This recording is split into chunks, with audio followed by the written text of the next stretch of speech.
السلام عليكم ورحمة الله وبركاته. بسم الله الرحمن الرحيم.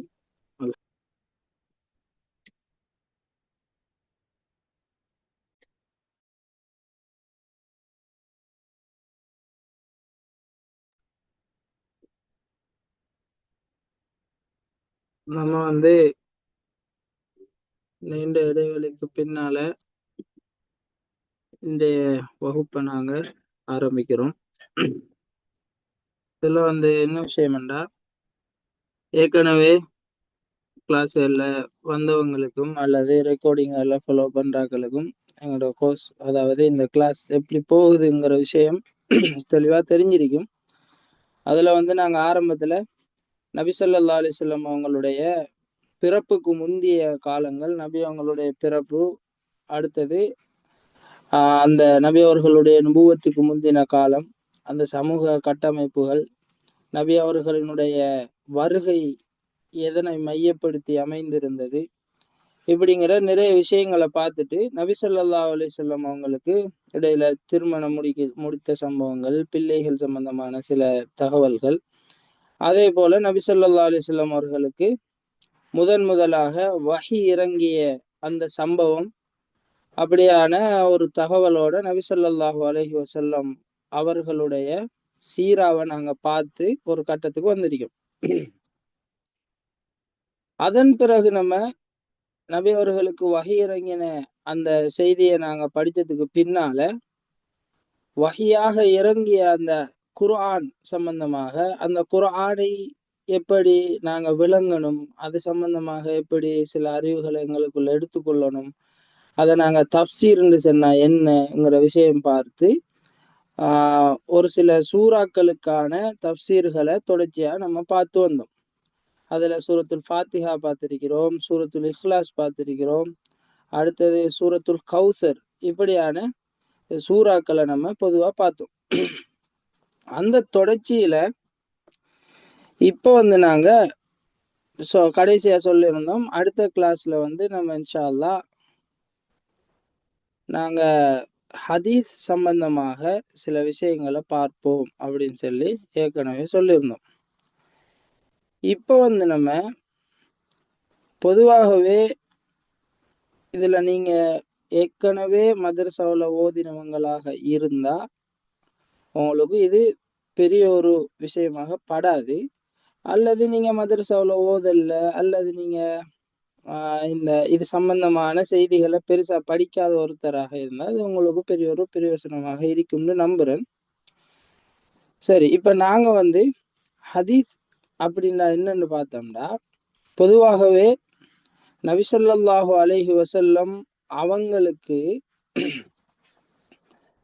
இறை செய்தி வஹிங்கிறது அல்லாஹுவிடத்துல இருந்து ஜிப்ரீல் அலைஹிஸ்ஸலாம் மூலமாக வரும். அதே மாதிரி நபி அவங்களுக்கு கனவுகள் வரும். அடுத்தது இப்ப வஹியுடைய வகைகள் இருக்கிற பட்சத்துல, இப்ப வஹி இந்த உலகத்துக்கு வார நேரம் நபி ஸல்லல்லாஹு அலைஹி வஸல்லம் அவங்க அதுல குர்ஆனாக எங்களுக்கு தந்தது, அல்லாஹு தஆலா எதை அனுப்பி வைத்தானோ அந்த விஷயத்தை ஜிப்ரீல் அலைஹிஸ்ஸலாம் சொல்ல, நபி அவங்க அதை மனனம் செய்ய, நபி அவர்களுக்கு அல்லாஹ் தஆலா இயல்பாகவே அவர்களுடைய உள்ளத்துல அதை பாதுகாப்பான்.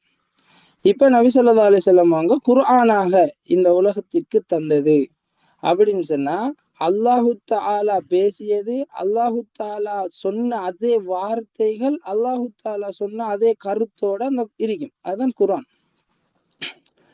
அதே நேரம் நபி ஸல்லல்லாஹு அலைஹி வஸல்லம் அவங்க வஹியத்தான் சொல்லுவாங்க. ஆனா அது நபி அவர்களுடைய மொழி நடையில கருத்து அல்லாஹ்வின் புறத்திலானதாக இருக்கும் வஹி. அதே நேரம் அந்த வார்த்தைகள் நபி அவர்களுடைய நிலைமை, அவர்களுடைய தொனியில அவர்களாக பேசிய விஷயங்கள் இருக்கும். அதைத்தான் நம்ம சுருக்கமாக சொல்றோம்னா ஹதீஸ்ன்னு சொல்லி சொல்லுவோம். அதாவது நபி அவங்க இப்படி குர்ஆனாக சொல்லாம மற்ற விஷயங்களாக சொல்லியிருப்பாங்க, அது எல்லாமே ஹதீஸ். நபி அவங்களோட புழக்கத்துல அவங்களுடைய பாணியில அவங்க நபி ஸல்லல்லாஹு அலைஹி வஸல்லம் அவர்களாகவே சொன்னது. ஆனா இது அல்லாஹ் கிட்ட இருந்து வந்த வஹிதான் இது. ஏனென்றா அல்லாஹு தாலா குர்ஆன்ல சொல்ற நேரம் ஒமா யந்திகு அனில் ஹவா இன் ஹுவ இல்லா வஹ்யு யுஹா சூரா அன்-நஜ்ம் என்கிற அத்தியாயத்துல வரும். நபி ஸல்லல்லாஹு அலைஹி வஸல்லம் அவங்களுடைய மனோ இச்சையின் பிரகாரம் பேச மாட்டாங்க, வஹியத்தான் பேசுவாங்க. அது வஹிதான்ங்கிற விஷயத்த அல்லாஹ் தாலா சொல்றான். எனவே நபி அவர்களுடைய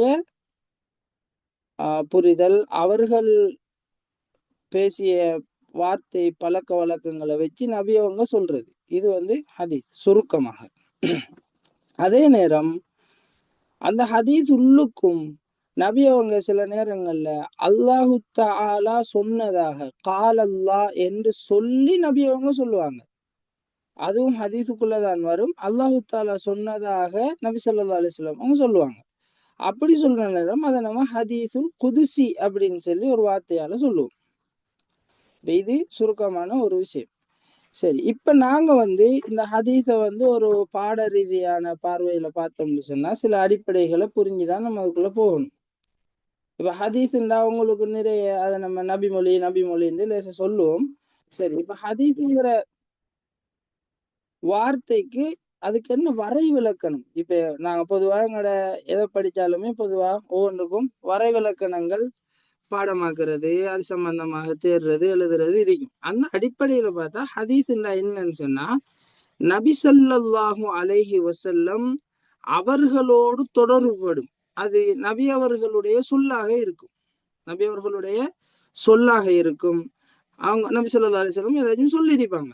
அவங்க ஏதாச்சும் சொல்லியிருந்தா அவங்களோட வாயிலிருந்து வந்த வார்த்தைகளாக இருக்கும். அது நபியோட தொடர்புபடுது. அதனால அது ஹதீஸ். நபி ஸல்லல்லாஹு அலைஹி வஸல்லம் அவங்க ஏதாவது செய்திருப்பார்கள் என்று சொன்னா அவங்க செய்த செயல் அது நபி அவர்களை தொடர்புபடுத்தி சொல்லப்படும் பொழுது அதுவும் ஹதீஸ். அதே நேரம் நபி ஸல்லல்லாஹு அலைஹி வஸல்லம் அவர்கள் இருக்கும் பட்சத்தில், அவர்களுக்கு தெரியும் பட்சத்தில் செய்யப்பட்ட ஒரு விஷயம், நபி அவங்க அதை செஞ்சிருக்க மாட்டாங்க, நபி அவங்க இருக்கிற பட்சத்துல அவங்களுக்கு தெரிகிற பட்சத்துல நடந்தது, அதை நபி அவர்கள் அங்கீகரித்திருப்பார்கள். அது அந்த விஷயமும் நபியோட சேர்க்கப்படுறதால அது ஹதீஸ்.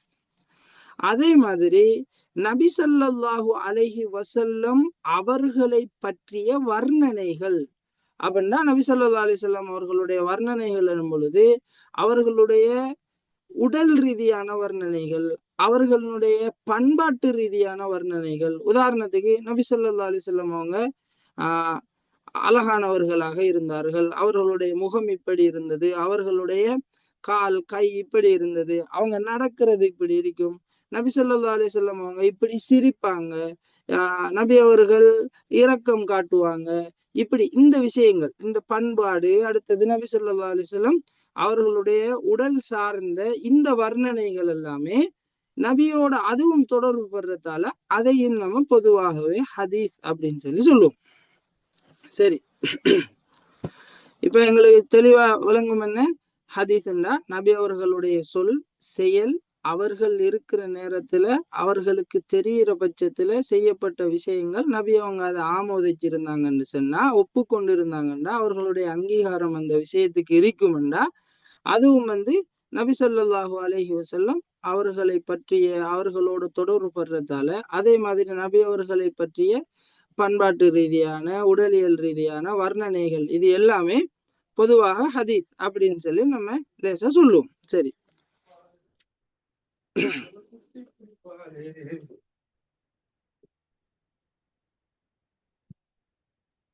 எனவே இப்படி நம்ம இந்த ஹதீஸ சுருக்கமாக நாங்க விளங்கலாம்.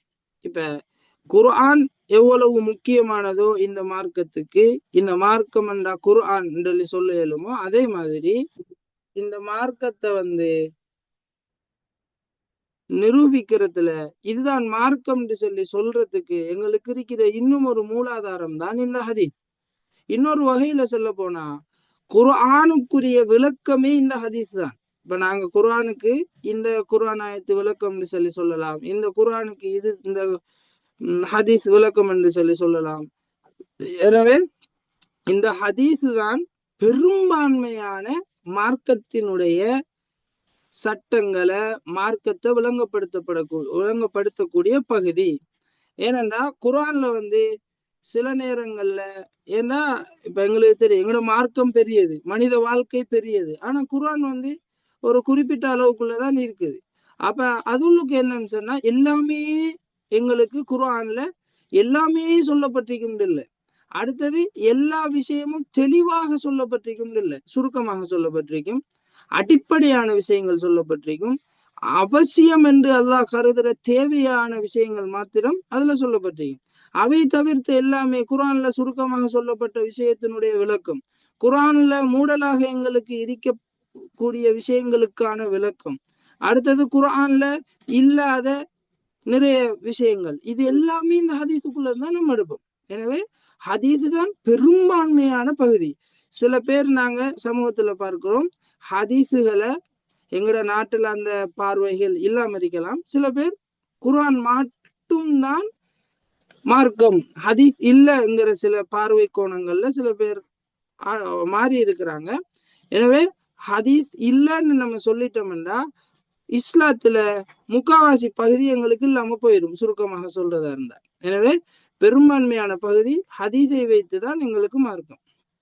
எனவே ஏண்டா குர்ஆன் தான் அதையும் சொல்லுது. குர்ஆனை நாங்க முழுமையாக ஏற்றுக்கொண்டால் குர்ஆன் தான் எங்களுக்கு தெளிவா சொல்லுது, நபி அவர்கள் கொண்டு வந்ததை எடுங்க, வமா ஆத்தாக்கும் ரசூலு ஃபஹுதுஹு வமா நஹாக்கும் அன்ஹு ஃபந்தஹு. நபி அவர்கள் உங்களுக்கு எதை கொண்டு வந்தாங்களோ, அந்த தூதர் கொண்டு வந்ததை நீங்க எடுத்துக்கொள்ளுங்க, அவர் தடுத்ததை தவிர்ந்து கொள்ளுங்கள்னு சொல்லி, அதே மாதிரி இந்த குர்ஆனுக்கு விளக்கமாகத்தான் இந்த நபிமொழிகள் ஹதீஸுகள் இருக்குதுங்கிறத குர்ஆன் தான் சொல்லுது. நபி அவர்களே அதற்கு ஒரு பயான் செய்யக்கூடியவராக, தெளிவு தரக்கூடியவர்களாகத்தான் அல்லாஹு தாலா அனுப்பியிருக்கானுங்கிற விஷயத்தையும் குர்ஆன் தான் சொல்லுது. எனவே நாங்க ஹதீஸுகளை எடுக்காத ஒருவர் என்று கண்டா, அல்லது அல்லாஹ் பாதுகாக்கணும் அந்த எண்ணங்கள் எங்களுக்குள்ள வந்தா, நாங்க முதலாவது செய்யற வேலையை குர்ஆனைத்தான் நாங்க என்ன செய்யறோம், நாங்க நிராகரிக்கிறோம். ஹதீஸை ஒருவர் நிராகரித்து விட்டால் ஒட்டவா என்ன செய்யறாரு, அவர் குர்ஆன் நிராகரிக்கார். அவர் குர்ஆன் மட்டும்தான் சொல்லி சொல்றாரா இருந்தாலே அவர் குர்ஆனை நிராகரிக்கிறார். அதனாலதான் அவர் ஹதீஸ் இல்லைங்கிற நிலைமைக்கு அவர் வருகிறார். சரி, எனவே இப்ப இந்த ஹதீஸினுடைய முக்கியத்துவம், இந்த ஹதீஸினுடைய விளக்கம் என்னங்கிற ஒரு சில தகவல்கள் உங்களுக்கு தெரிஞ்சிருக்கும். அதே மாதிரி இந்த ஹதீஸை பொறுத்தவரையில இப்ப ஆரம்ப காலத்திலேயே இந்த ஹதீஸ் வந்து என்ன செய்யல, எழுதப்பட இல்லை. இப்ப குர்ஆன் இறங்கின நேரம் எல்லாம் நபி அவர்கள் அதுக்காக வேண்டி வஹியை எழுதக்கூடிய சஹாபாக்களை நியமிச்சு அவங்க எழுதி கொண்டே இருப்பாங்க. நபி ஸல்லல்லாஹு அலைஹி வஸல்லம் அவங்க சொல்ல அவங்க எழுதுவாங்க, அந்த வஹி அங்கே பாதுகாக்கப்பட்டு வருது. நபி அவங்க வந்து அவங்க கதைக்கிற விஷயங்கள், அவங்க சொல்ற இப்படியான இந்த விஷயங்களை நபி அவங்க என்ன செய்யல, எழுதப்படுறதுக்கு அனுமதி கொடுக்கல. ஏன்னா அது குர்ஆனோட கலக்க சான்ஸ் இருக்கு அப்படிங்கிற விஷயத்துல நபி அவங்க கவனமாக இருந்தாங்க. பிற்பட்ட காலங்கள்ல தான் இந்த ஹதீஸ் நூல் உட்படுத்தப்படுது. அத உமர் இப்னு அப்துல் அசீஸ் ரஹிமஹுல்லா அவங்களுடைய காலத்தை நம்ம ஆரம்ப காலமாக பார்க்கிறோம். அதுக்கு முன்னால சில ஏற்பாடுகள் இருந்ததாகவும் நாங்க வரலாறுகள்ல காண முடியுது. சரி, நாங்க அதை அப்படியே கடந்து வந்தோம்னா இப்ப எங்களுக்கு தெளிவான, எங்களுக்கு தெரிந்த சில கிதாபுகள் இருக்கு. உதாரணத்துக்கு எல்லாருக்குமே தெரிந்தது அஸஹுல் கிதாப், அல்லாஹினுடைய வேதத்துக்கு பின்னால இருக்கக்கூடிய சஹீஹான கிரந்தம்னு சொல்ற அளவுல இமாம்களால அங்கீகரிக்கப்பட்ட இஸ்லாமிய சமுதாயத்தால கொண்டாடப்படுற ஒரு ஹதீஸ் கிதாப் தான் நாங்க புகாரி கிதாப் அப்படின்னு சொல்லி சொல்லுவோம். சஹீஹுல் புகாரின்னு சொல்லி சொல்லுவோம். அதனுடைய பேரு பெருசு. ஆனா நாங்க எங்களுடைய புழக்கத்துல அது சஹீஹுல் புகாரிலே பாவிக்கப்பட்டு வருது. அவர்களுடைய பேரை வச்சு, புகாரி இமாமுடைய அந்த ஊர் பேரை வச்சு அவங்க புகாரின்னு அறியப்படுற மாதிரி அதோட சேர்த்து சஹீஹுல் புகாரின்னு நம்ம சொல்லப்பட்டு அதை பழக்கத்திலே கொண்டு வரோம். எனவே அந்த நீங்க புகாரின்னு சும்மா எடுத்தீங்கன்னா அது ஒரு கிதாப். அதே மாதிரி முஸ்லிம் கிரந்தம் அப்படின்னு சொல்லி ஒன்று இருக்குது, திர்மிதி இருக்குது. இப்படி மெயினா நாங்க பார்க்கக்கூடிய எங்களுக்கு தெரிஞ்ச 6 கிரந்தங்கள்னு சொல்லி அல் குத்துபு சித்தான்னு சொல்லி சொல்லுவாங்க. இது தவிர ஒவ்வொரு வகையில எழுதப்பட்ட முறைகளை கையாண்டு எழுதப்பட்ட கிதாபுகள் எல்லாம் இருக்குது. அதுல ஜாமின்னு சொல்லுவாங்க, முஸ்னதுன்னு சொல்லுவாங்க, அதே மாதிரி சுனன் அப்படின்னு சொல்லுவாங்க. இப்படி அந்தந்த முறைகளை வைத்து எழுதப்பட்ட கிதாபுகளுக்கு ஒவ்வொரு பெயர்களை வச்சு அது அழைக்கப்படும். எனவே இப்படிப்பட்ட இந்த கிதாபெல்லாம் சும்மா நீங்க லேசா எடுத்து பாத்தீங்கன்னா, இப்ப அந்த கிதாபுல ஹதீஸ் ஒரு சின்ன 2 லைன்ல சில நேரம் வந்துடும். இப்ப உங்களுக்கு சான்ஸ் கிடைச்சா நீங்க சும்மா சர்ச் பண்ணி பார்க்கலாம். ஒரு புகாரியுடைய ஹதீஸை எடுத்து அதுல சும்மா நீங்க உங்களுக்கு அரபு வாசிக்க தெரிஞ்சிருந்தா அரபுல சும்மா பாருங்க, அல்லது நீங்க சும்மா தெரிஞ்சவங்க இருந்தாலும் எடுத்து அதை காட்டி பாருங்க. உங்களுக்கு தெரிஞ்சவங்க இருந்தா இதை கொஞ்சம் விளங்கப்படுத்துங்கன்னு சும்மா நீங்க பார்க்கலாம்.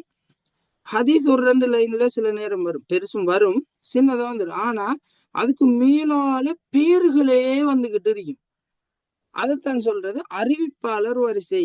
அறிவிப்பாளர் வரிசை. உதாரணத்துக்கு இப்ப புகாரி இமாம் ஒரு ஹதீஸ அவருடைய கிதாபுல எழுதியிருக்காருண்டா, இப்ப அவர் என்ன செய்வாரு, அவரு அந்த ஹதீஸ யாருக்கிட்ட இருந்து எடுத்தார், அப்ப அவருடைய உஸ்தாத், அதுக்கு மேல யாரு வாரா, அதுக்கு மேல யாரு வாரா, அப்படியே அந்த தொடர் போகும். இந்த ஹதீஸை யாரு சொன்ன அப்படின்னு சொல்லி போய் சஹாபி கிட்ட போய் அந்த தொடர் முடியும். சஹாபி ஒருத்தர் நபி ஸல்லல்லாஹு அலைஹி வஸல்லம் அவங்க சொன்னதாக, அல்லது நபி அவர்கள் இப்படி இருந்ததாக, நபி அவர்கள் அங்கீகரித்ததாக, நபி அவர்கள் செய்ததாக ஒரு விஷயத்த சொல்லியிருப்பார். அப்ப அது ஹதீஸ். அந்த ஹதீஸை இவர் சொல்லி அவருக்கு இவர் சொல்லி அப்படியே ஓர்டருக்கு வரும். அந்த ஓர்டருக்கு தான் நம்ம சுருக்கமாக சொல்றது அறிவிப்பாளர் வரிசை. இதை நாங்க லேசா சொல்றதாக இருந்தா சனத் அப்படின்னு சொல்லுவோம். சனதுங்கிற வார்த்தை என்னன்னா, சனதுன்னு சொல்றது அந்த ஹதீஸை யார் அறிவித்தார்கள் என்கிற அறிவிப்பாளர் வரிசைக்கு நம்ம சொல்றது. இப்ப நம்ம சும்மா சொல்லுவோமே, இப்ப எங்கட நடைமுறையில நாங்க ஒரு விஷயத்த சொல்லுவோம். அப்ப அவர்கிட்ட கேட்போம், யாரு சொன்ன உனக்கு, இன்னைக்கு இப்படி என்ன கூட்டாளி சொன்ன, அல்லது எங்க வாப்பா சொன்னாரு. சரி, வாப்பாட்ட கேட்டா அவருக்கு இன்னொருத்தர் சொல்லிப்பார். அப்படி அந்த ஓர்டருக்கு வருது. எனவே இப்படி வரக்கூடிய இந்த ஓர்டருக்கு பேருதான், இந்த வரிசைக்கு அல்லது செயின், இந்த தொடருக்கு பேருதான் நம்ம சனத் அப்படின்னு சொல்லுவோம். அதே நேரம் இன்னும் ஒரு வார்த்தை பிரயோகம் இருக்குது ஹதீஸுக்குள்ள, மத்தன் அப்படின்னு சொல்லி ஒரு வார்த்தை பிரயோகம் இருக்குது. மத்தன் அப்படின்னு சொன்னா இதெல்லாம் உங்களுக்கு தேவையா இல்லையாங்கிறது எனக்கு விலங்கல்ல. ஆனாலும் உங்களுக்கு இது சில நேரம் இந்த வார்த்தைகள் பிரயோசனமாக இருக்கலாம், உங்களுக்கு கொஞ்சம் சந்தோஷமாகவும் இருக்கும். இது நீங்க புதுசா படிக்கிறதா இருந்தா நல்ல விஷயம், ஒரு நாளை நீங்க தெரிஞ்சிருப்பீங்க, தெரிஞ்ச ஒரு திருப்தி கிடைக்கும்ன்றதுக்காக நான் இதை சொல்லிட்டு நம்ம மெயின் கட்டத்துக்குள்ள போவோம் இன்ஷா அல்லாஹ். இப்ப இதுல மத்தன் அப்படின்னு சொன்னா இது ஆஹ் குறிப்பிட்ட, அதாவது அந்த ஹதீஸ் அதுதான் உடல் அப்படின்னு சொல்லலாம். அந்த ஹதீஸ் உதாரணத்துக்கு இன்னமல்லாம் அலுபின்னியாத், எண்ணங்களை பொறுத்துதான் செயல்கள் அப்படிங்கிற அந்த ஹதீஸ நம்ம மத்தன் அப்படின்னு சொல்லுவோம். அரபுல அதுதான் அதுக்குரிய வார்த்தை பிரயோகம். அப்ப அந்த மத்தனை மத்தனன்னா அந்த ஹதீஸ், அந்த ஹதீஸ் அறிவிக்கிறாக்களுக்குரிய அந்த ஹதீஸ சொல்லி அந்த ஓர்டருக்கு வரக்கூடிய அந்த பெயர் பட்டியலுக்கு நம்ம சனதுன்னு சொல்றது. சரி, இப்ப இந்த ஹதீஸ் உள்ளுக்கு அந்த ஹதீஸினுடைய நம்பகத்தன்மை, அதனுடைய நம்பகத்தன்மையை அடிப்படையாக வச்சு இதுக்குள்ள நிறைய பிரிவுகள் வரும். அதைத்தான் உங்க எல்லாருக்கும் தெளிவா தெரிஞ்சிருக்கும். சஹீஹ் சொல்லுவாங்க. சஹீஹ் அப்படின்னு சொல்லுவாங்க. சஹீஹ்ன்றா சில பேர் அதுக்கு ஆதாரபூர்வம் அப்படின்னு மொழி பெயர்ப்பாங்க. ஆனா அதனுடைய தன்மை ஆதாரபூர்வமானது. மொழிபெயர்ப்பு சஹீஹுக்கு ஆதாரபூர்வம்ங்கிறது இல்லை. அதனுடைய சரியான தமிழ் அர்த்தம் அல்லது அதனுடைய மொழிபெயர்ப்பு ஆதாரபூர்வம்ங்கிறது இல்லை. அதனுடைய தன்மை ஆதாரபூர்வமானது. சஹீஹ்ன்றா அது சஹீஹ் தான். அதுக்கு இப்ப நம்ம எப்படி ஒவ்வொரு கலையிலையும் ஒவ்வொரு சொல்லுக்கும் நம்ம அர்த்தம் கொடுக்க இயலாது, அது என்னங்கிறத புரிய மட்டும்தான் இயலும். அதை நம்ம அந்த வார்த்தையில தான் பாவிப்போம். இப்ப சுருக்கமா சொல்றதா இருந்தா சில பேர் அதுக்கு இப்ப சயின்ஸ் வார்த்தைகள் இருக்கும், நீங்க படிச்சிருப்பீங்க ஸ்கூல்கள்ல. ஒவ்வொரு அந்த பாடங்களுக்குள்ளுக்கும் வரக்கூடிய ஒவ்வொரு சொல்லுக்கும், கலை சொற்களுக்கும் நீங்க அந்த சொல்லத்தான் புரியணும். அதுக்கு நீங்க தமிழ் அர்த்தம் தேட இயலாது. தமிழ் சொன்னாலும் சில நேரம் அது பிழைக்கையும் சான்ஸ் இருக்கு. எனவே ஆதாரபூர்வமான சொல்லப்படுறது அதனுடைய தன்மை ஆதாரமா இருக்குது, ஆதாரபூர்வமா இருக்குதுங்கிறதால, நம்பிக்கையா இருக்குதுங்கிறதால. ஆனா சஹீஹ்ன்றதுக்கு சரியான வார்த்தை நீங்க அர்த்தம் தேட போனோம்னு சொன்னா அது சரியானது அல்லது நோய் இல்லாத ஒரு சுகதேகியா இருக்கிறவருக்கு தான் நம்ம சொல்றது. சஹீஹ்னா சரிங்கிற வார்த்தைக்கும் பாவிப்போம். அடுத்தது அது எந்த குறைபாடுகளும் இல்லாம எந்த நோய் நொம்பலமும் இல்லாம ஒரு சுகதேகியா வாழ்றவருக்கு நம்ம சஹீஹ் லேசா சொல்லலாம். அவர் நோய் இல்லை அப்படின்னா என்ன அர்த்தம்? அந்த ஹதீஸ்ல நோய்களோ குறைபாடுகளோ ஆதாரமற்ற தன்மைகளோ தெளிவில்லா தன்மைகளோ எதுவுமே இல்லை. அது அவ்வளோ தெளிவா நல்லா அழகா இருக்குது. அதனால அதுக்கு நம்ம சஹீஹ் சொல்லி அரபுல அதுக்கு பாவிக்க இமாம்கள் அந்த பேரை வச்சிருக்காங்க.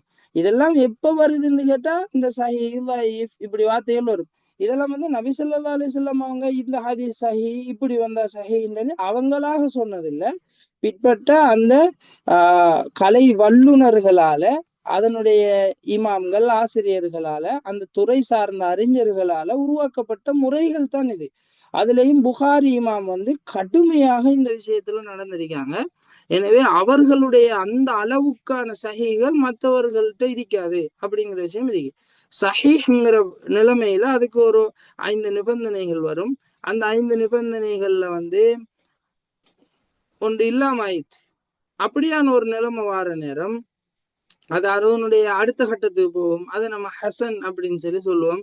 ஹசன் என்றா தமிழ் அர்த்தம் சொல்றதா இருந்தா அழகுக்கு சொல்றது, சுருக்கமாக சொல்றேன்டா.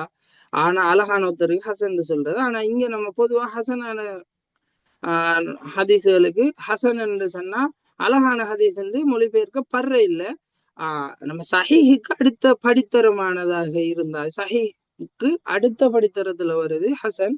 ஆனா அந்த ஹசன்லையும் ரெண்டு நிலைமை வரும். அது சஹீஹோட நல்லா நெருங்கினது அல்லது கொஞ்சம் கீழே இறங்கினது, அதுக்கு லிகைரிஹி அதே மாதிரி அந்த வார்த்தை பிரிவுகளை நம்ம பாவிப்போம். சரி, அடுத்ததுக்கு போனோம்னு சொன்னா எப்படி சொல்றது, ஒன்று ஹசன் லிதாத்திஹிங்கிற ஒரு படித்தரம், அது சஹீஹோட நல்ல நெருக்கம். அடுத்தது லிகைரிதாத்திஹி அல்லது லிகைரிஹின்னு சொல்லி சொல்லுவோம். அது ஹசன்ல இருந்து, அதாவது ஹசன் உள்ளுக்கும் ரெண்டாவது படித்தரம். அதே மாதிரி நம்ம எல்லாருக்கும் தெரிஞ்சிருக்கும் லைஃப்ங்கிற வார்த்தைகள் பாவிப்பாங்க. இந்த ஹதீஸ் பலகீனமானதுன்னு சொல்லுவாங்க. பலகீனமானதுன்னு சொல்லி அதுக்கு தமிழ் அர்த்தத்தை சொல்லுவாங்க. உண்மையிலேயே லைஃபுக்கான தமிழ் அர்த்தம் லைஃபுக்கு என்ன பலகீனமானது தான், பலகீனம் தான் அதனுடைய அர்த்தம். அந்த அர்த்தத்துக்கு அது சரியா போகுது. ஆனா பலகீனம்ங்கிறத தாண்டி அது லைஃப்னா என்ன, அது உண்மையிலேயே பலகீனமா இருக்குது, அதனுடைய தன்மையும் பலகீனமா இருக்குது, அர்த்தமும் பலகீனமா இருக்குது. அதாவது அர்த்தத்தையும் லைஃபுக்கும் சரியாகவே பலகீனம்னு சொல்லி சொல்லலாம். அதாவது மேலுக்கு இருக்கிற ஹசன் அதே மாதிரி சஹி அந்த அதுக்குரிய நிபந்தனைகளையும் தாண்டி இனி இல்லாத கட்டத்துல ஒன்று இருக்கக்குள்ள லைஃப்னு சொல்லி சொல்லுவோம். அதே மாதிரி நீங்க மௌதுன்னு சொல்லியும் ஒரு வார்த்தையை கேள்விப்படலாம். அதை பொதுவா அதுக்கு நம்ம சொல்றதாக இருந்தா நம்ம தமிழுக்கு விளங்குறதுக்கு இட்டு கட்டப்பட்டது அப்படின்னு அர்த்தம். லைஃப்னாலும் அது ஹதீஸ் தான். ஆனா அந்த ஹதீஸ் ஆதாரபூர்வமாக கொல்லப்பட முடியாதது, ஒரு பலகீனமான நிலைமையில இருக்குது. அவரை வச்சு நம்ம அடுத்த கட்டத்துக்கு போறது கஷ்டம்ங்கிற ஒரு நிலைமன்றத்தாலதான் நான் அதை கடைசி கட்டத்துல வச்சிருக்கேன். ஆனா அதையும் தாண்டின ஒன்றுதான் மௌது சொல்லி சொல்றது. அந்த மௌது அது இட்டுக்கட்டப்பட்டது, அது ஹதீஸே இல்லை. ஆனா ஹதீஸ் சமூகத்துல புழக்கத்துல இருக்கும். அது ஹதீஸுக்கும் அதுக்கும் சம்பந்தமே இல்லை. சமூகம் ஆனாதான் நம்பிட்டு இருக்கும். எங்களோட சமூகத்துல நிறைய விஷயங்கள் அப்படி சுத்துது, நிறைய விஷயங்கள் எங்களுக்கு தெரியாம நாங்க ஷேர் பண்ணிட்டு இருக்கோம். சில மௌலைமார்களும் கூட அதுகளை நம்பி சமூகத்துல பரப்பிட்டு இருக்க நிலைமைகளும் இருக்குது. நம்ம இன்ஷா அல்லாஹ் அந்த கட்டம் வார நேரத்துல நம்ம அதை பார்க்கலாம். சரி, அதே மாதிரி பார்த்தோம்னா நான் ஆரம்பத்திலே சொன்னேன், ஒரு ஹதீஸ் வார நேரம் அந்த ஹதீஸ் அறிவித்தவர்களுடைய தொடர் வரும். அந்த தொடர் ஒருத்தர் மூலமாக எனக்கு இவர் சொன்னார் இவர் சொன்னார்னு சொல்லி ஒரு வரிசை அடிக்கும். அதே மாதிரி இன்னொரு வரிசை அடிக்கும். எனக்கு இவர் சொன்னார் இவர் சொன்னார்னா அவர் அப்படி சொல்லுவார். இப்படி நிறைய வரிசைகள் கூடுதலாக வரும். பெரிய ஒவ்வொரு காலகட்டத்திலையும் நிறைய பேர் அந்த ஹதீஸை சொல்லியிருப்பாங்க.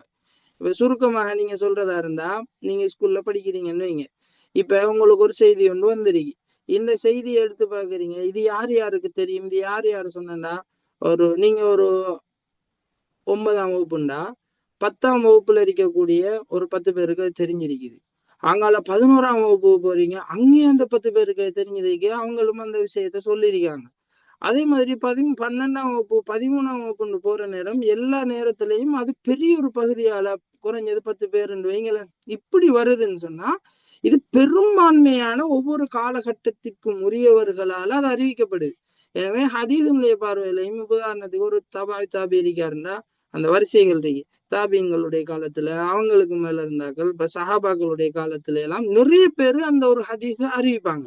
அப்ப அப்படியான நிறைய பேர்களின் மூலமாக அறிவிக்கப்படுற ஒரு என்னது சமகாலத்துல இருக்கக்கூடிய நிறைய பேர் அதை அறிவிச்சிருக்காங்க. இப்படியான ஒரு கட்டமாக இருந்தா இதை நம்ம முத்தவாத்திர்னு சொல்லி சொல்றது. ஏன்னு சொன்னா இப்ப அந்த அவ்வளவு பேரும் ஒரு பொய்ய செல்றதுக்கு சாத்தியம் இல்லை. அந்த அளவுக்கு அதுல சொல்லியிருக்காங்கன்ற ஒரு காரணம் இருக்கு, முத்தவாத்திர் அப்படின்னு சொல்லி சொல்றது. அதே நேரம்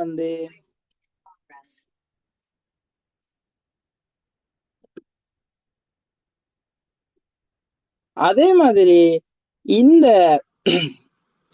நிலைமைய தாண்டி நிறைய பேர் அறிவிக்கல, கொஞ்சம் பேர் தான் அறிவிச்சிருக்காங்கங்கிற ஒரு நிலைமை வரக்குள்ள இத நம்ம ஆஹாதுங்கிற ஒரு வார்த்தையில பாய்ப்போம். முத்தவாத்தின்னா நிறைய பேர் அறிவிக்கிற, அதுல பொய்யே வர சாத்தியம் இல்லை என்ற அளவுக்கு நிறைய பேர் அறிவிச்சிருக்காங்கன்னு சும்மா சுருக்கமா வச்சுக்கொள்ளுங்க. அடுத்தது அந்த நிலைமையில இல்லாத அடுத்த கட்டத்துல ஒரு ஹதீஸ் வருதுண்டா அதை நம்ம ஆஹாதுன்னு சொல்லி சொல்லுவோம். இது கொஞ்சம் பேர் தான் அறிவிச்சிருக்காங்க. ஆனா அது உள்ளுக்கும் அந்த கொஞ்சம் பேர் அறிவிக்கிறதுலயும் எண்ணிக்கையின் அடிப்படையில அதுக்குள்ள ஒரு 3 வகையை நம்ம பார்க்கலாம். அப்ப அதுக்கு எப்படின்னு பார்த்தா இதுல ஒரு ஹதீஸ அந்த அந்த அந்த ஒவ்வொரு கட்டத்துக்கும் உரிய ஆக்கள்ல ஒரு 3 பேரு அல்லது 3 விட கூட, ஆனா அந்த முத்தவாத்திர அளவுக்கு நம்ம சொன்னோமே அவர் பெரிய ஒரு தொகுதியினர் அறிவிச்சிருப்பாங்கண்டு அந்த அளவுக்கு இல்லை. ஆனா ஒரு 3 எண்ணிக்கை வருது, 3 அல்லது 3 விட கொஞ்சம் கூட அப்படியான ஒரு நிலைமைக்கு வருது. ஆனா முத்தவாத்திர அளவுக்கு இல்லைன்னு சொன்னா இவருக்கு இந்த இந்த பகுதிக்கு நம்ம சொல்றது மஷ்ஹூர். மஷூர்னா அரபுல அதுக்கு தமிழ்ல நம்ம பிரபல்யம்னு சொல்லி சொல்லுவோம். ஆனா இது அந்த நாம ஆரம்பத்துல சொன்ன முத்தவாத்திருடைய அளவுல இருக்காது. அதே மாதிரி அந்த மஷூருக்கு அடுத்ததாக 2வது கட்டம், அதாவது ஆஹாதுல்லுக்கு இருக்கிற முதலாவது வகை மஷூர்.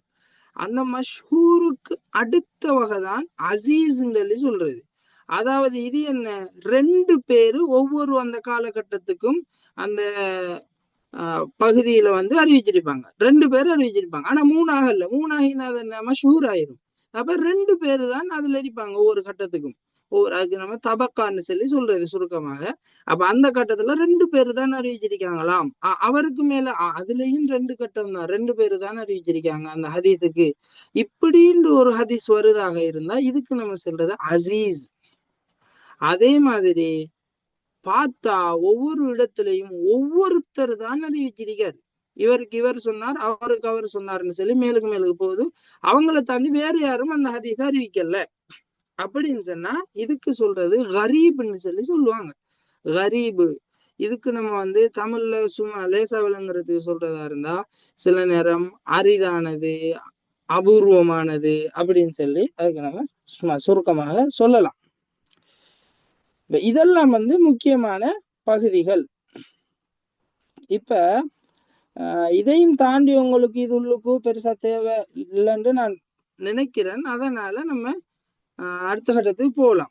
இப்ப உங்களுக்கு இப்போ ஒரு ஹதீஸ் ஒன்று சொன்னா அந்த ஹதீஸ்ல ஒரு ஹதீஸ் உங்களுக்கு தந்தா உங்களுக்கு அரபு வாசிக்க ஏழுமா இருக்குது, அல்லது அது அவ்வளோத்தையுமே தமிழ்ல மாத்தி உங்கள்ட்ட தந்தா கூட அதுல உங்கள்ட்ட தந்தா நீங்க சொல்லுவீங்க எப்படி, இந்த ஹதீஸ்ல எது ஹதீஸாக நபி ஸல்லல்லாஹு அலைஹி வஸல்லம் அவர்கள் சொன்னார்கள் அங்கால ஒரு விஷயம் வரும், அல்லது நபி ஸல்லல்லாஹு அலைஹி வஸல்லம் அவர்கள் இப்படியானவர்களாக இருந்தார்கள் என்று சொல்லி அவங்கள பத்தி ஒரு வர்ணனை வரும்.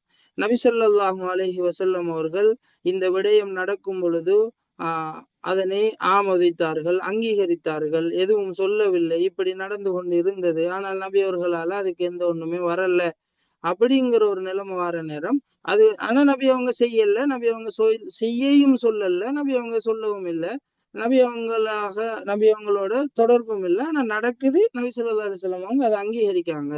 அப்படின்ற நிலைமையா இருந்தா கூட அதுவும் ஹதீஸா வரும். அதே மாதிரி நபி ஸல்லல்லாஹு அலைஹி வஸல்லம் அவங்க இதை செய்தார்கள், தொழுதார்கள், நோன்பு பிடித்தார்கள் என்று சொல்லிவார் அந்த பகுதியை நம்ம நபி அவர்களோட நடக்கிற அந்த சம்பவங்கள், இந்த விஷயங்களை நம்ம என்ன செய்வோம், ஹதீஸ்ன்னு சொல்லுவோம். அந்த ஹதீஸை சொல்லுகின்ற ஒரு உதாரணத்துக்கு அபு ஹுரைரா ரலியல்லாஹு அன்ஹு அவர்கள் அறிவித்தார்கள் என்று நீங்க கேள்விப்பட்டிருப்பீங்க. அப்ப அது யாரு, ஒரு சஹாபி. இப்ப இத நம்ம என்ன சொல்லுவோம், இது அவர்கள் மூலமாக அப்படியே பின்னால வரும். இவருக்கு சொன்னாரு, இவர் இப்படி சொன்னாரு. அப்படி உதாரணத்துக்கு இப்ப புகாரி கிதாபு போயிட்டீங்கன்னா, புகாரி இமாம் அதை எழுதியிருப்பாங்க. புகாரி இமாம் அவர்களுக்கு கிடைத்ததாக அந்த ஹதீஸில் இருப்பாங்க. அப்ப புகாரி இமாமுக்கும் அவருடைய உஸ்தாத் அப்படி போகும், அந்த ஓர்டர் போகும். எனவே இந்த அடிப்படையில வார இதுக்கு நம்ம என்ன சொல்லுவோம், அறிவிப்பாளர் தொடருக்கு சனதுன்னு சொல்லுவோம், ஹதீஸுக்கு மத்தன்னு சொல்லுவோம். இப்ப உங்களுக்கு இதை நீங்க பிரிச்சறிய ஏழு மாதிரி. சரி, அதே மாதிரி இது இப்ப இவ்வளவுதான் பெரும்பாலும் உங்களுக்கு தேவையான பகுதி, சுருக்கமாக சொல்றதா இருந்தா. இதை தாண்டி அதனுடைய அறிவிப்பாளர் தொடரின் அடிப்படையா வச்சு, அதே மாதிரி அந்த ஹதீஸுடைய வார்த்தைகள் அடிப்படையா வச்சு, இது எல்லாத்தையும் முழுமையாக வச்சுதான் அங்க அதனுடைய சஹீஹ், ஹசன், தஈஃப், அடுத்தது ஒண்ணுமே இல்லாத கட்டமா வர நேரம் அது மௌது என்ற அடிப்படையில நம்ம அதை பார்ப்போம். இப்படி அந்த நிலைமைகள் வரும். அந்த எல்லாத்தையும் வச்சுதான் அது வரும். சஹீஹுல்லுக்கும் அதனுடைய நிபந்தனைகள்ல புகாரி இமாமுடையது மிக முக்கியமானது. சஹீஹுல்லு கிட்டத்தட்ட சஹீஹ்னு நம்ம லேசா சொன்னதுக்கு அதுள்ளுக்கும் நம்ம கிட்டத்தட்ட 7 தரவரிசைகள் பார்க்கலாம். அப்படி பார்த்தோம்னு சொன்னா அதுல முதலாவது இருக்கிறது புகாரி இமாம் அவர்கள் எதை சஹீஹ் என்று சொல்றாங்களோ அது, அப்படிங்கிறது தான் முதலாவது கட்டத்துக்கு வரும். அதுக்கு பின்னால முஸ்லிம் இமாம், அதுக்கு பின்னால அவங்க ரெண்டு அந்த அதாவது புகாரி முஸ்லிமும் ஒன்றா சேர்ந்து செல்றது, அப்படி அப்படி அதுக்குரிய ஒரு ஓர்டர் ஒன்று இருக்குது. எனவே என்னுடைய தரவரிசையை நான் சரியா சொல்லல, உதாரணத்துக்காக சொல்லிட்டு போறேன். அப்ப இப்படியான சஹீஹுடைய விஷயங்கள் வரும். அதே மாதிரி உள்ளுக்கு போனீங்கன்னா இப்படி நிறைய விஷயங்களை நீங்க இது உள்ளுக்கு பார்க்கலாம். ஆனா இது உங்களுக்கு இப்போதைக்கு தேவைப்படாதுங்கிறதால நான் இதை தவிர்ந்து இன்றைக்கு நம்ம ஒரு ஹதீஸ் ஒன்றை சுருக்கமாக பார்ப்போம். நம்ம ஹதீஸ்ன்றா என்னன்னு சில விஷயங்களை பார்த்திருப்போம். அதே மாதிரி ஹதீஸ் ஒன்றை இன்னைக்கு ஆரம்பிக்கிறதுக்கு ஒரு ஹதீஸை பார்த்து வைப்போம்.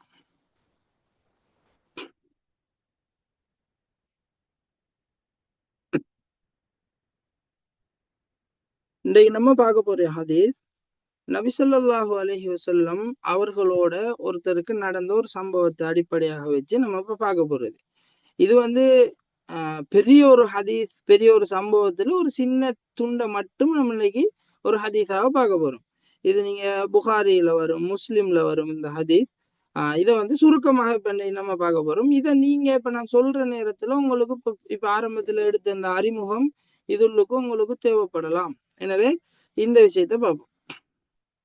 இப்ப அபூ ஹுரைரா ரலியல்லாஹு அன்ஹு அவர்கள் அறிவிக்கக்கூடிய ஹதீஸ். அவங்க சொல்றாங்க, நபி ஸல்லல்லாஹு அலைஹி வஸல்லம் அவங்கள்ட்ட ஒரு காட்டுப்புற அல்லது நம்ம எப்படி சொல்லுவோம் நாட்டுப்புற அரபி அப்படின்னு ஒருத்தர் அறிப்ப நபி ஸல்லல்லாஹு அலைஹி வஸல்லம் அவங்கள்ட்ட கேட்காரு, எனக்கு நீங்க ஒரு அமல் சொல்லி தரணும், ஒரு அமல் ஒன்று சொல்லி தரணும், அந்த அமலை நான் செஞ்சா நான் சொர்க்கத்துக்கு போகணும்.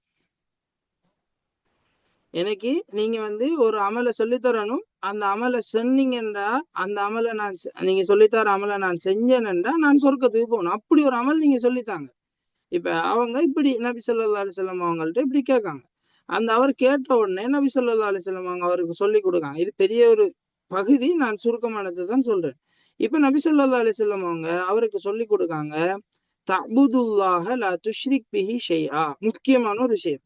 நபி அவங்களுக்கு எவ்வளவோ விஷயம் இருக்கும், ஆனா நபி அவங்க இப்ப என்ன சொல்லி கொடுக்காங்க, நபி அவர்கள் அந்த சொல்லி கொடுக்கக்கூடிய அமல் அவர் செஞ்சாருன்னா சொர்க்கம். அப்படியான ஒரு விஷயத்த நபி அவங்க சொல்லி கொடுக்காங்க. முதலாவது என்ன, நீ அல்லாஹ்வை வணங்கணும், அல்லாஹ்வை வணங்கணும். இது பொதுவானது, அல்லாஹ்வை வணங்கணும். ஆனா அல்லாவுக்கு ஒரு பொழுதுமே அந்த வணக்கத்துல ஷிர்கு செய்து விடக் கூடாது. நம்ம ஷிர்கு சம்பந்தமா நிறைய சம்பவங்கள், நிறைய விஷயங்கள் பார்த்தோம். இந்த வணக்க வழிபாட்டில் ஷிர்க் இல்லாமல் அல்லாஹ் மாத்திரம் வணங்கப்படணுங்கிறது தான் இந்த இஸ்லாம். இதுதான் களிமா. நபி அவங்களுடைய தூதுத்துவமே இதுதான் சுருக்கமாக சொன்னார். இதை நபி அவங்க அவருக்கு சொல்லி கொடுக்காங்க. அடுத்ததாக சொல்றாங்க, துக்கி முசலா, நீ என்ன செய்யணும், தொழணும், அதாவது தொழுகையை நிலைநாட்டணும் அப்படிங்கிற அர்த்தத்துல நபி அவங்க சொல்றாங்க. அதே மாதிரி ஜகாத் கொடுக்கணும், ஜகாத் கொடுக்கணும் அப்படின்னு சொல்லி, அதாவது மஃப்ரூதா, அதாவது எப்படி கடமையாக்கப்பட்ட ஜகாத். இப்ப நம்ம சதக்காக்களும் செய்வோம் எங்களோட விருப்பத்துக்கு, ஆனா அதுக்கும் ஜகாத்துங்கிற வார்த்தைகள் இருக்கும். இப்ப நம்ம ஜகாத்துல் ஃபித்ரான்னு சொல்லி இந்த நோன்பு காலத்துல நம்ம கொடுப்போம், கடைசி கட்டத்துக்கு நம்ம அதை கொடுப்போம், எங்களோட நோன்பில் வரக்கூடிய குறைகளுக்கான பரிகாரமாக அது அமையும். எனவே அந்த ஜக்காத்துல் ஃபித்ர சம்பந்தமான நிறைய சட்டங்கள் இருக்குது. அப்ப அந்த இதுக்கும் ஜக்காத்துல் ஃபித்ரன்னு சொல்றது, சதக்கான்னு சொல்றது. அப்ப இங்க நபி அவங்க சொல்றது என்ன, அதெல்லாம் இல்லாமலுக்கு சுருக்கமாக நபி அவங்க சொல்றாங்க கடமையான ஜக்காத்துன்னு நம்ம சொல்லுவோமே, இஸ்லாத்தின் 50 கடமைகள், அந்த ஜக்காத்தை நபி அவங்க சொல்றாங்க.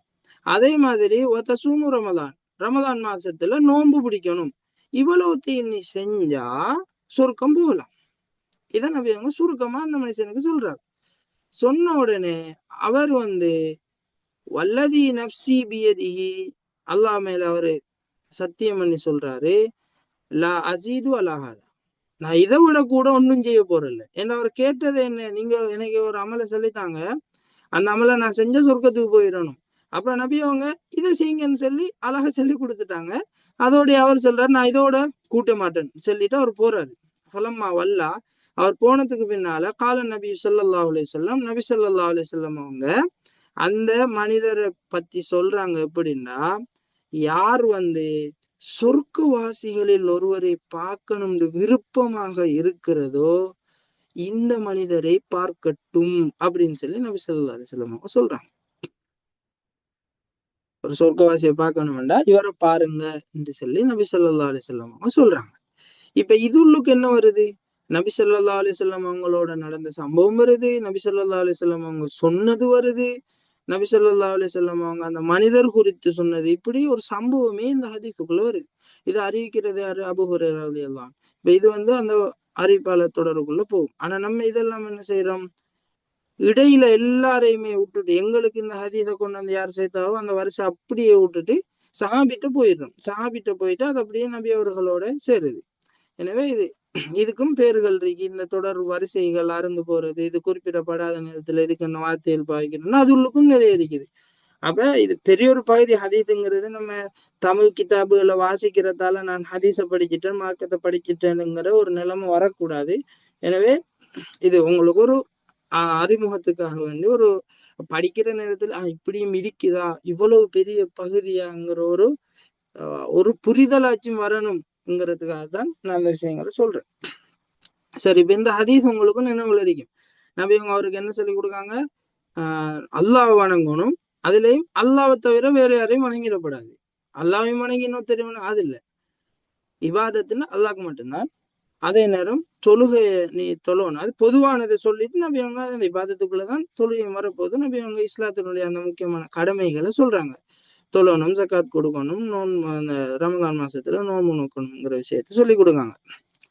இப்ப இதுல எங்களுக்கு சுருக்கமாக இந்த ஹதீஸ்ல இருந்து தெரிய வர்றது என்னன்னு சொன்னா, நபி அவங்க இந்த இடத்துல முதலாவது அந்த மனுஷனுக்கு சொல்லி கொடுக்கிற விஷயம் என்னண்டா தௌஹீத். ஷிர்க்குக்கு எதிர்ப்பதம் என்ன, தௌஹீத். அப்ப தௌஹீத்னா அல்லாஹ்வை மட்டும்தான் நான் வணங்கணும்ங்கிற விஷயத்த நபி அவங்க சொல்லி கொடுக்காங்க. ஏன்டா, நான் எந்த ஒரு அமலை செய்ய போனாலும் அங்க தௌஹீதுங்கிறது தான் அடிப்படை. அது இல்லைன்னு சொன்னா என்னுடைய அமல்கள் எல்லாம் ஏற்றுக்கொள்ளப்படாது.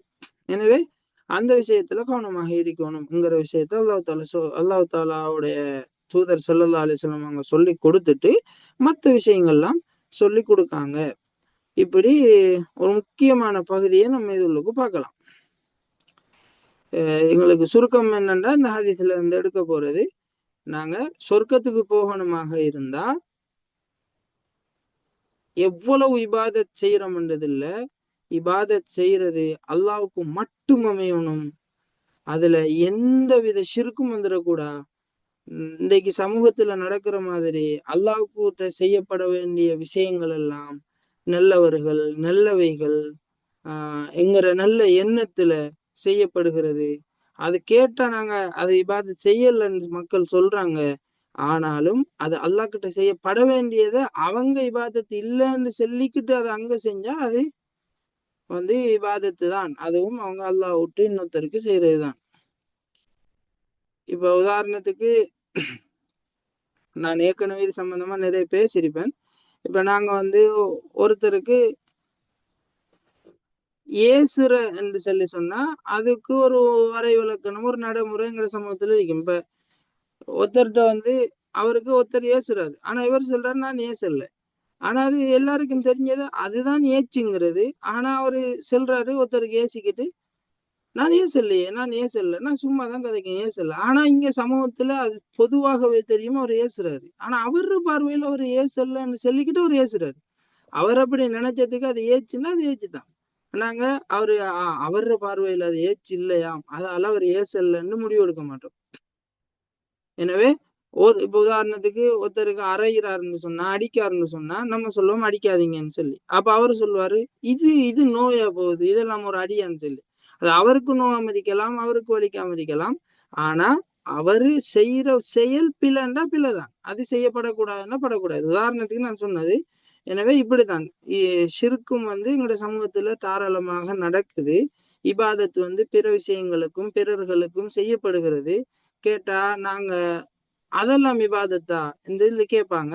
ஆனா அவங்க செய்யற அந்த பகுதியே அடிப்படையில அது இல்லாத ஒரு பகுதி விதத்தான விஷயங்கள். அப்படி இருந்தும் கூட அங்க கொண்டு போய் அல்லாஹ்வுக்கு செய்யப்பட வேண்டிய பகுதிகள் செய்யப்படுது. எனவே இந்த விஷயம் அடிப்படையில உணரப்படாத வரைக்கும் நாங்க செய்யற எல்லாமே அநியாயமாகத்தான் போகும். எனவே நான் இறுதியா ஒரு விஷயத்த சொல்லணும். இப்ப ஹதீஸ் என்று சொல்லி ஒரு விஷயம் ஒருத்தர் சொல்லுவாரு. இப்ப நீங்க இதுல இருக்கிறவங்க உங்களுக்கு தெரிஞ்ச மார்க்கம் பெண்கள் இருந்தீங்கன்னா உங்களோட கூட்டாளிமார் அல்லது உங்களுடைய குடும்பத்துல உங்களுக்கு தெரிஞ்ச இடங்கள்ல ஹதீஸ்ல குர்ஆனை ஓதினவங்க மதரசாக்கள்ல படிச்சவங்க இருப்பாங்க. அவங்கள்ட்ட இது சம்பந்தமான மேலதிக தகவல்களை கேளுங்க. இதோட நிறுத்திடாமலுக்கு இதுல ஆண்கள் இருந்தீங்கன்னா நீங்களும் கேளுங்க. நீங்க இருக்கக்கூடிய அதாவது பெண்கள் பெண்கள்கிட்டயே கேளுங்க. ஆண்கள் ஆண்கள்கிட்ட கேளுங்க. பெண்கள் ஆண்கள்கிட்ட கேட்கறது அப்படியான ஒரு நடைமுறைகளை பெரும்பாலும் தவிர்ந்து கொள்ளுங்க.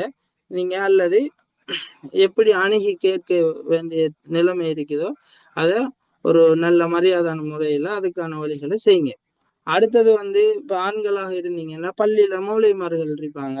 அவங்களுக்கு வெறுமனே தொழிப்பதோ அல்லது ஜும்மா பயானம் மட்டும் செய்யறதோ இல்ல அவங்களோட வேலை. உங்களுக்கு வர மார்க்க சந்தேகங்களுக்கான தெளிவுகளை தாரதும் அவங்களோட பொறுப்பு தான். எனவே நீங்க அவங்கள்ட்ட போய் கேளுங்க. அவங்க சில விஷயங்களை ஹதீஸ்ன்னு சொல்லுவாங்க.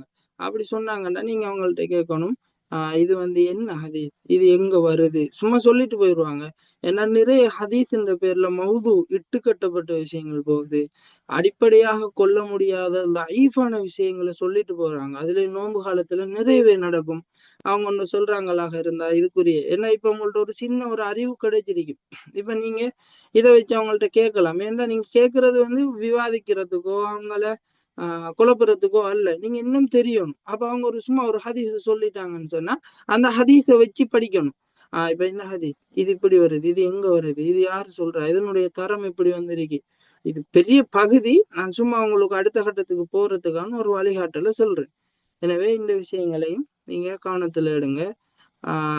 இதோட நம்ம இன்றைக்கு இதை முடிப்போம். நாளைக்கு இன்ஷா அல்லாஹ் அடுத்த ஹதீஸ்களையும் நம்ம இன்ஷா அல்லாஹ் பார்ப்போம். இந்த வகுப்புல உங்களுக்கு நடந்ததுல எல்லாம் தெளிவா இருந்துச்சுன்னு சொன்னா உங்களுக்கு பிரயோசனமா இருந்தாலோ அல்லது அதுல மாற்று கருத்துக்கள் இருந்தாலோ சட்ல போடுங்க.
சரி, உங்களுடைய பெருமதியான பின்னூட்டல்ல தந்திருக்கிறீங்க.